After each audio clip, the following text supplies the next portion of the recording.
Today's topic is not easy, but I think you'll agree it's a critical one in light of recent events. Through most of my short life, most people would agree with the relatively anodyne statement that negotiation is better than war. But in the aftermath of the Hamas terrorist attack on October 7th that took more than 1,200 Israeli lives, the case for negotiation and the case for peaceful resolution of conflict kind of has taken a hit. And in fact, I've heard a lot more arguments for the case for war. Today I want to make a bold argument that resolving conflict through negotiation is better than resolving conflict through war.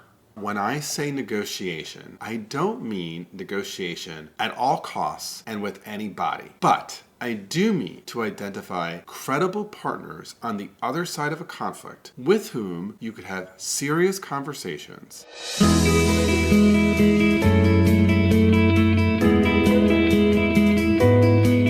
I'm Bob Bordone. I'm a senior fellow at Harvard Law School. I'm the founder and former director of Harvard Law School's Negotiation and Mediation clinical program. I taught negotiation, conflict resolution, mediation, and many other courses at Harvard Law School for more than 2 decades, and I'm a founder and principal of the Cambridge Negotiation Institute. As I share with you some of these ideas, I do it from the perspective of being a board member for Seeds of Peace, an organization that for 30 years has brought Israeli and Palestinian young leaders together for dialogue across an existential conflict. I do it also from the perspective of someone who has gone to the Israeli-Palestinian region more than 10 times over the past 12 years. I also say it from the perspective of somebody who has studied and taught negotiation and knows that every single violent conflict and war ultimately ends in a negotiation. So what that means is that the sooner we can end the violence and the war, the sooner we can get to the negotiation. And the sooner we do that, the fewer people need to die and the less suffering there is. To be absolutely clear here, there is nothing weak about negotiation. So let me say a few things here. First, for those who would favor war, it is simply the case that violence tends to beget violence. And in fact, whether the war is in Israel-Palestine, or the war is in Ukraine or Russia, or frankly, the violence is occurring on January 6th, the notion somehow that one side is going to absolutely beat the other side into submission is a laughable one. When perhaps there are millions of people on the other side of a conflict, the notion that somehow you could, at costs you are willing to accept, and that are consistent with basic humanitarian values, that you can conquer one side, does not make sense. That may work in a movie, it does not work in the real world. Let me be clear. I am not talking about some weak-kneed, unprincipled approach to negotiation that actually begets more bad behavior. Instead, I am talking about a hard-nosed but interest-based approach to negotiation. One that actually helps parties be forward-looking instead of backward-looking, that helps parties address the issues of low or no trust, and that helps set up an environment that over time can build the kind of cooperation that can yield to lasting security and to national dignity. All of this takes an incredible amount of work at several levels. The first level is the strategic level.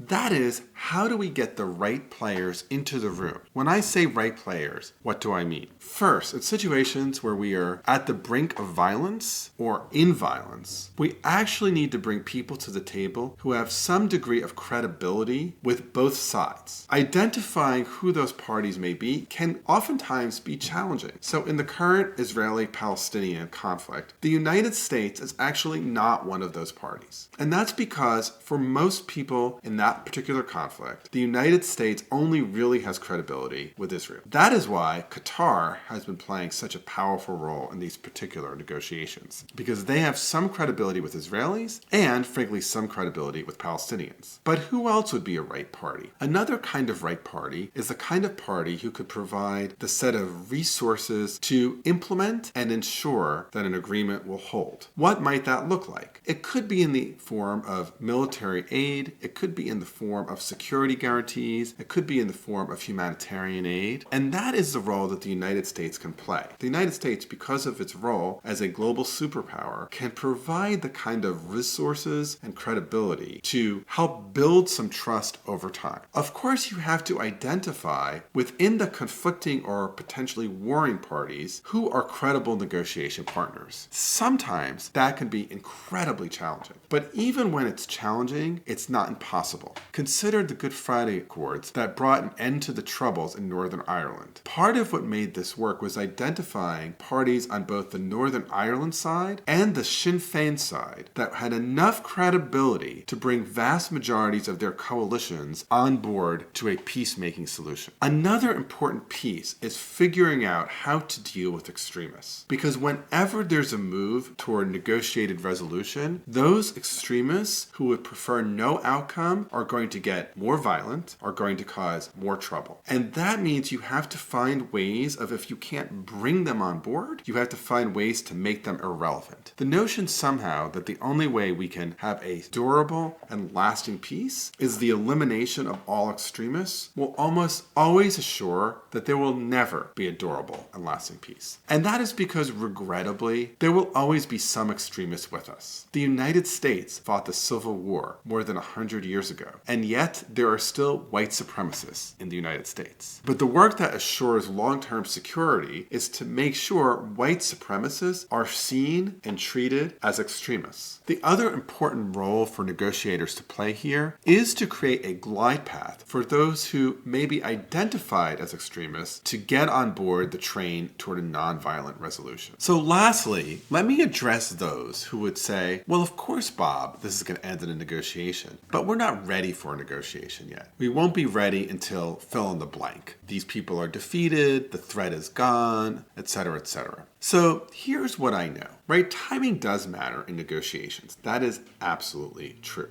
It is also the case that parties tend to systematically make errors about the time-related costs of conflict. What do I mean by that? Well, research has shown that parties in a conflict tend to underestimate the cost of a conflict to them and overestimate the cost of a conflict to the other side. And that fact has them persist in continuing the conflict. So what does an example look like? I'm going to talk about this in dollars and cents. One side says, every minute this conflict goes on, it costs us $1 and it costs them $10. So the longer this goes on, the weaker position they'll be in and the better terms they'll get at the negotiation table. The other side makes the same exact calculus. Third parties look at this and they say, actually, this conflict is costing each of you $100 every minute it goes on. It is the role of third-party interveners, people who are outside of that negotiation, to help the parties in the war or in the violent situation appreciate and realize how costly their conflict is and help them see how their long-term interests can be met, ending the violence and coming to the negotiation table. And I would say the sooner that happens for parties, the better it is for the long-term interests of all involved. I suspect many of you have many critiques of what I've said here, and frankly, put those critiques into the comments. But I want to make one more, much more personal argument for negotiation over war. Because I get it. I am not Israeli, and I am not Palestinian. And I am not living in a place where my very existence is being challenged at this moment. I live relatively safely in the United States. And so I'm imagining that some of you are saying, it's easy for you sitting there in the United States to ask us to come to a peace table. Here's what I want to say. Here's what I want to share. Even though I am not as existentially challenged in the moment as many in the region are, I actually know real people living in the region who have lost cousins and siblings and parents. And when I see the cost of that, it makes me say there must be another way. And in fact, what has brought me to do the work that I do was learning from someone by the name of Roger Fisher. He started the Harvard Negotiation Project, and he fought in World War II. In fact, his studies at Harvard were interrupted, so he could fight in World War II. Here's the thing many people don't know. When he returned from World War II,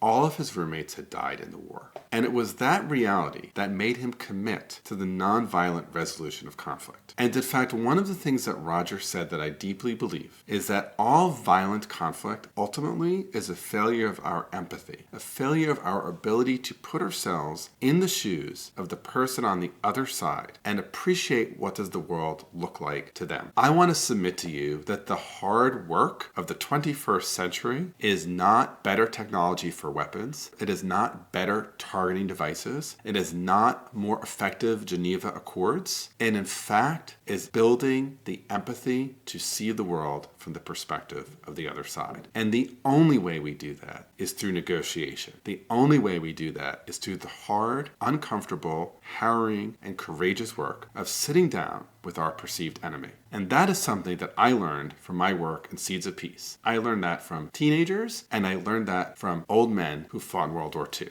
And that is my strongest case for negotiation over war. So if you want to learn more about Roger Fisher, watch this next video. And if I've piqued your curiosity either because you agree strongly with me or you think I'm all washed up, subscribe to my channel, like this video, ring the bell, and keep watching. Okay, it's not difficult to keep watching. Click, click.